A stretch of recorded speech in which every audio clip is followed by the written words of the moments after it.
तर आचारसंहिता लागल्यानंतर जिल्ह्यात 9 लाखाची दारू जप्त। रत्नागिरी जिल्ह्यात निवडणुकीच्या पार्श्वभूमीवर मुंबई गोवा महामार्गावर तसेच रेल्वेमध्ये तपासणी करून सुमारे 9 लाखाची दारू आतापर्यंत जप्त केली आहे।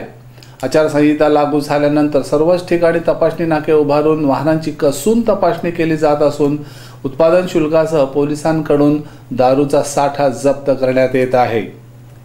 रत्नागिरी जिल्ह्यात मंडणगड पासून राजापूरपर्यंत रेल्वे, महामार्ग तसेच जिल्हा पोलीस आणि स्थानिक गुन्हे अन्वेषण विभाग तसेच राज्य उत्पादन शुल्क या सर्वांच्या वतीने कडक निर्बंध लागू करत विविध ठिकाणी दारूची होणारी वाहतुकीवर लक्ष केंद्रित करण्यात आलं आहे।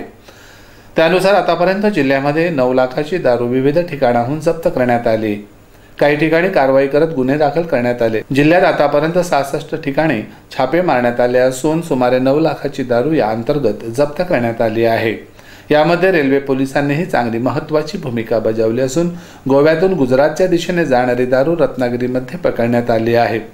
त्याचबरोबर मंडणगड, खेड या ठिकाणी पोलिसांनी चांगली नाकाबंदी करत तसेच अनेक ठिकाणी छापे मारत ही कारवाई केली।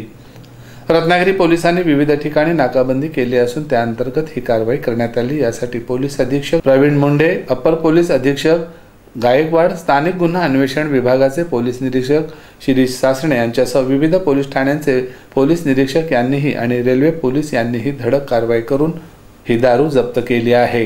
राज्य उत्पादन शुल्क विभागाने आपले काम पूर्वीच चोख बजावलं असतं तर पोलिसांवर ही कारवाई करण्याची वेळच आली नसती, अशी देखील जनतेतून चर्चा सुरू झाली आहे।